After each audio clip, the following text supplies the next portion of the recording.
I had just returned from a business trip, tired but relieved to finally be back in my own place, only to be met with a shocking discovery.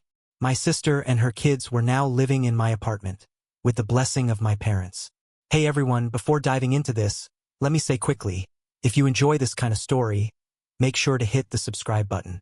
The channel has been a bit quiet lately, and your support is what keeps me motivated to share. Now let's get into it. I'm a 28-year-old guy, and for the last 3 years I've lived alone in my own apartment. I work in software development, and I've always put a lot of value on my independence, my privacy, and keeping my living space exactly the way I want it. About 2 weeks ago, I had to travel across the country for a business trip to meet with clients. Everything was normal when I left. The apartment was spotless, neatly organized, and exactly arranged in the way that makes me comfortable. But everything changed when I came back. Exhausted from traveling, I unlocked my door expecting peace, and instead walked into chaos.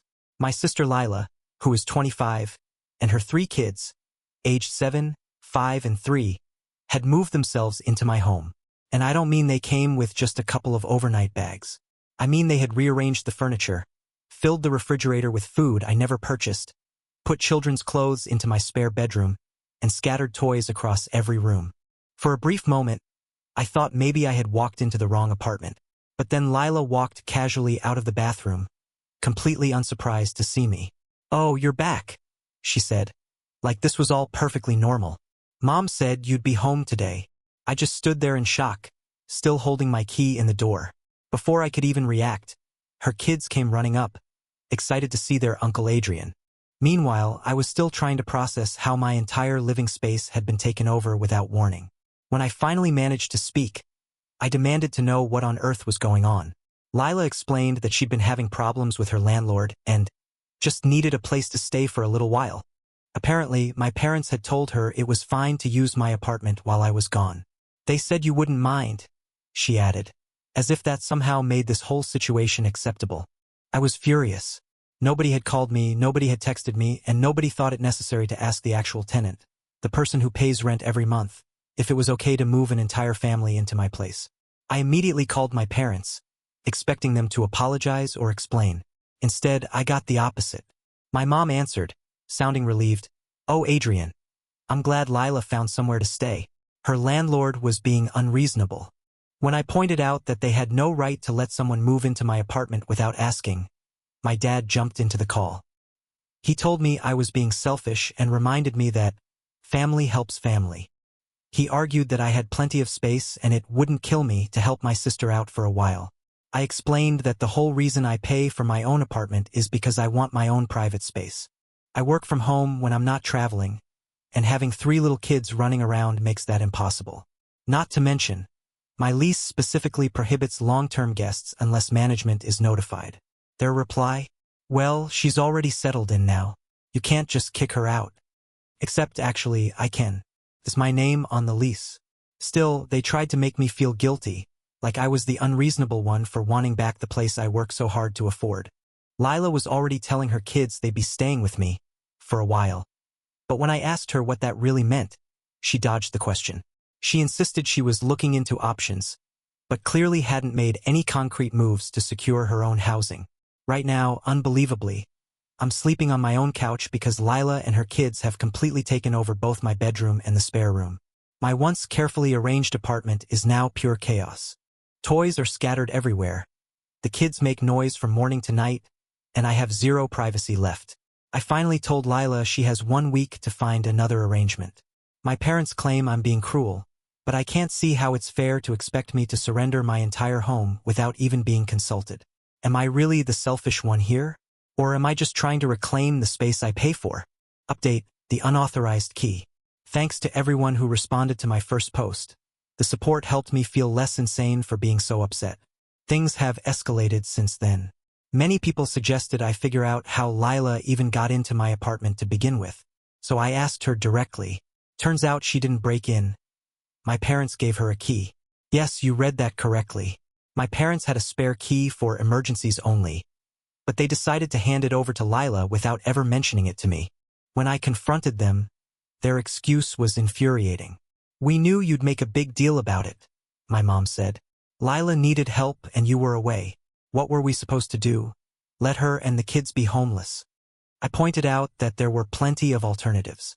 She could have stayed with them, they could have helped her find temporary housing, or at the very least, they could have called me for permission before letting someone into my home. My father brushed this off, insisting I was overreacting. It's not like anything bad happened, he said, but things did happen. I started taking inventory and realized several items were missing or damaged. My PlayStation and 3 games had vanished. A signed baseball I kept displayed in a case was gone. My expensive noise-canceling headphones were broken. There were new stains on my couch, and someone had drawn on my bedroom wall with markers.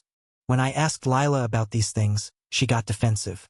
She claimed she had no idea what happened to the PlayStation or the baseball, suggested the headphones were probably already broken, and brushed off the wall drawings and couch stains as just kids being kids. To make it worse, I found out her kids had been sleeping in my bed while I was away. The pricey sheets I had bought specifically to improve my sleep were stained with what looked like juice or Kool-Aid. Lila's response? They'll wash out. Stop being so materialistic. This has gone far beyond an invasion of privacy. It's about respect, or rather, the total lack of it, for my property and boundaries. I've already changed the locks at my own expense, though my landlord, after hearing the story, offered to split the cost. I've told Lila that the 1-week deadline still stands, and I've informed my parents they will never again have access to my apartment. Now, my parents are giving me the silent treatment. Meanwhile, Lila has been telling extended family that I'm throwing her and the kids out on the street. Somehow, the story has been twisted so that I'm the villain for wanting my apartment back and for being upset about missing and damaged belongings. I'm staying firm. This is my apartment. These are my things. I have every right to be angry. I've even offered to help Lila find a new place and loan her money for a deposit. But the deadline isn't changing. Update the damage report. For days later, the situation has gotten even worse. After doing a thorough check of my apartment, I've discovered even more damage and more missing items than I first thought. The discoveries only got worse the more I looked. The PlayStation and games I had thought were missing hadn't simply vanished. Lila admitted she had lent them to her boyfriend without even bothering to ask me. The signed baseball I had kept in a display case wasn't stolen either. One of her kids had apparently taken it outside to play with, and now it's lost somewhere in the neighborhood park. But the most infuriating discovery came when I opened the drawer of my desk where I keep important documents. Inside, I had a small lockbox with $500 in emergency cash. When I opened it, it was empty. Confronting Lila about it, she admitted she had borrowed the money because she was short on cash, promising she'd pay me back as soon as possible.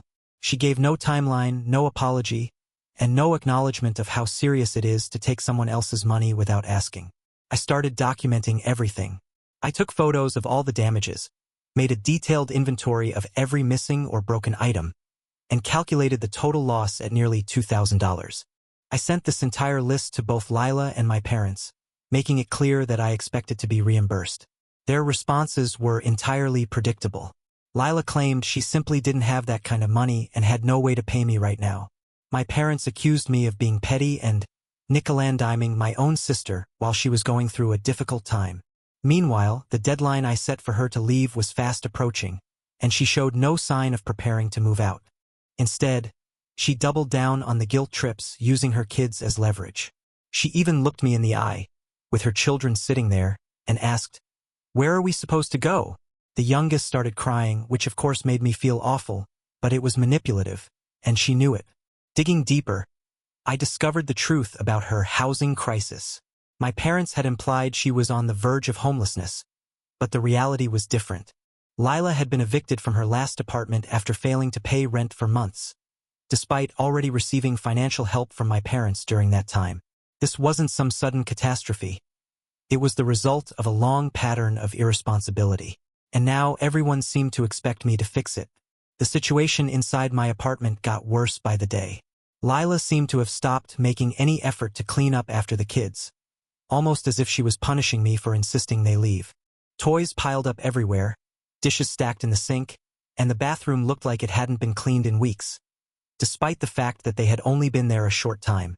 I tried to create some boundaries by locking myself in my home office during the day, focusing on work. But the kids constantly banged on my door, yelled for me, and disrupted my work calls. Lila made no effort to redirect them or to respect the fact that I needed quiet to do my job. Then, last night, things escalated further. I had stepped out to pick up takeout for myself.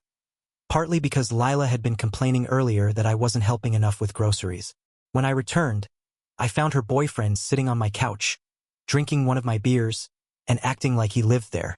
This was a man I'd only met twice before. When I objected to him being in my apartment, Lila snapped back that I was controlling and had no right to dictate who she spent time with. I reminded her that as the legal tenant, I absolutely do have the right to decide who enters my home.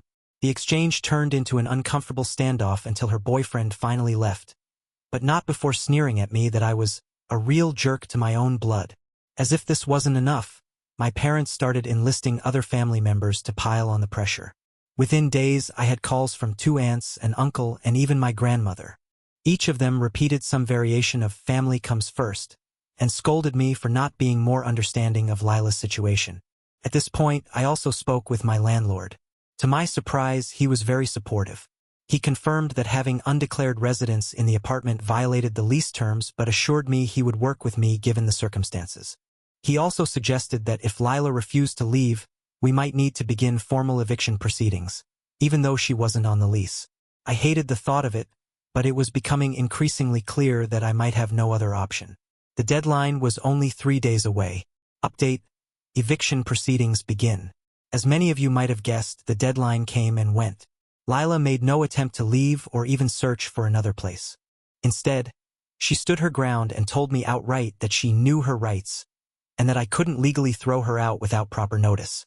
It seems someone had been advising her about tenant rights, even though she was not actually on my lease.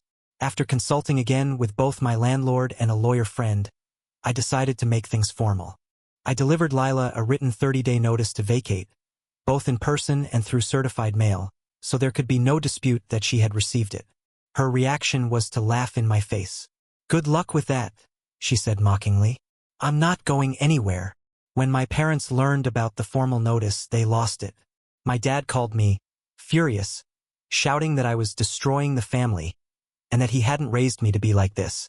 My mom took another approach, calling me in tears. She said she was so disappointed and couldn't believe her own son would prioritize paperwork over family. Yet neither of them offered to let Lila and her kids stay with them. Things took a surprising turn when Lila's ex-husband, the father of her children, reached out to me.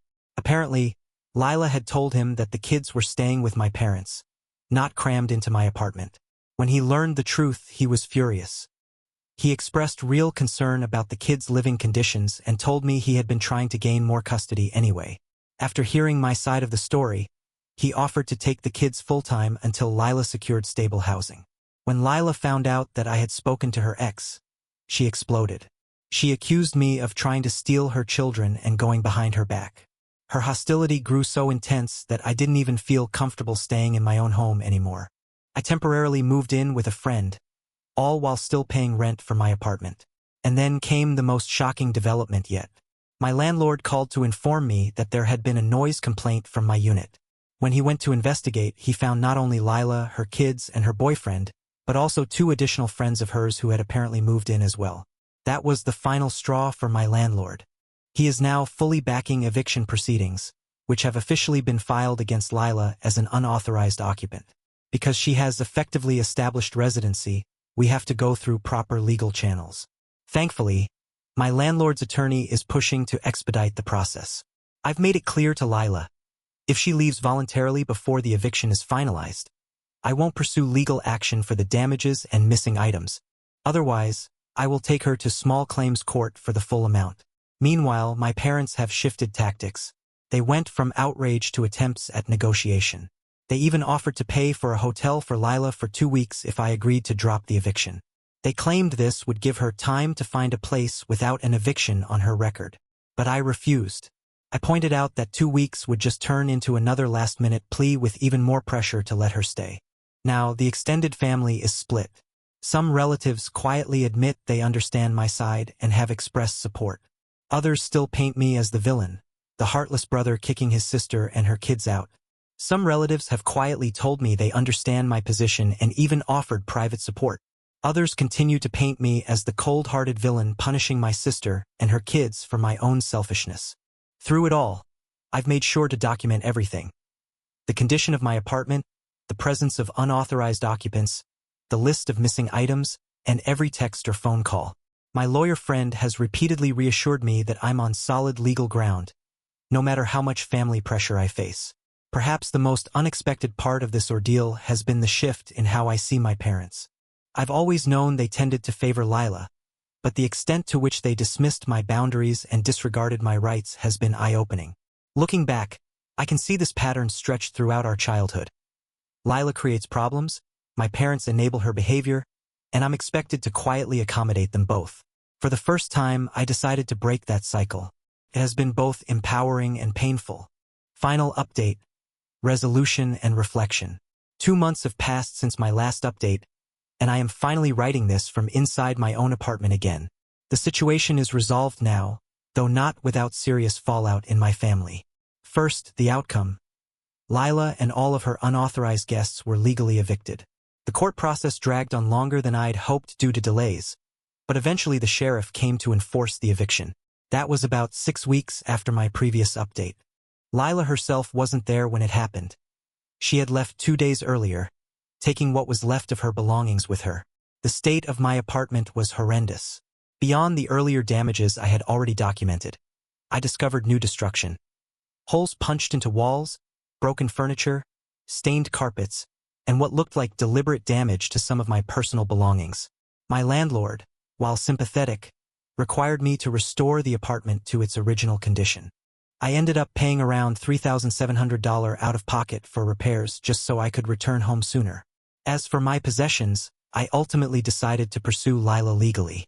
Despite my earlier offer to drop it if she left willingly, the deliberate damage changed everything.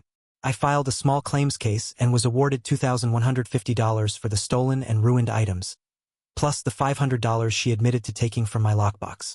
Whether I'll ever see the money is uncertain, but having that judgment recorded feels like an important step toward holding her accountable. The family fallout has been just as intense as the legal process. Lila is now living with our parents. After exhausting nearly every other option and burning bridges with friends who had tried to help, she had nowhere else to go. Her children, however, are mostly staying with their father. He filed for emergency custody modification after seeing the state of my apartment. He now has primary custody, while Lila only has weekend visitation. My relationship with my parents has fundamentally shifted. After the eviction was enforced, my mother finally called me to apologize, but only for how things had escalated, not for giving Lila my key or for violating my trust. My father has been even less conciliatory. He still insists that I should have found a way to make it work, and views the legal process as an overreaction. He also blames me, at least in part, for the custody changes regarding Lila's kids, instead of placing responsibility on Lila's own decisions. While we are speaking again, our conversations are strained and shallow. I've made it clear that I won't discuss Lila's situation, and I've also made sure they understand they will never again hold keys to any place I live. As for the extended family, most have moved on to other dramas. Occasionally, someone still makes a comment about me being the guy who evicted his sister, but I no longer waste energy defending myself. The people who matter already know the truth, and the rest probably never will. The brightest outcome of all this has been the support I've felt from true friends and unexpected allies. My friend let me stay with him during the worst of the eviction process. My colleagues accommodated me when my work schedule was disrupted, and even my landlord worked with me instead of against me. Those people showed me what genuine support really looks like. I've also learned something I should have recognized years ago: the importance of boundaries. For far too long, I accepted a family dynamic where Lila's needs always came first, and I was expected to sacrifice my peace to accommodate her. Breaking that pattern was agonizing but necessary. I no longer feel guilty about protecting my space, my time, and my resources. As for Lila, I haven't spoken to her since the eviction. She did send one bitter text accusing me of ruining her life and taking her children away. I chose not to respond. From what I've heard, she's already stirring up new drama in my parents' house, searching for her next bailout. The entire experience has been exhausting, frustrating, and at times deeply heartbreaking. But in the end, I know I made the right decisions. My apartment is once again my sanctuary. My work is stable now that I have quiet and privacy. And, most importantly, I've finally proven to myself that I will not be taken advantage of, not even by family. To everyone who offered support and advice while I went through this, thank you. Your encouragement helped me stay firm when the family pressure was crushing. Sometimes being seen as the bad guy is the only way to stand up for yourself, especially when everyone else's version of being good means sacrificing your boundaries, your space, and your self-respect.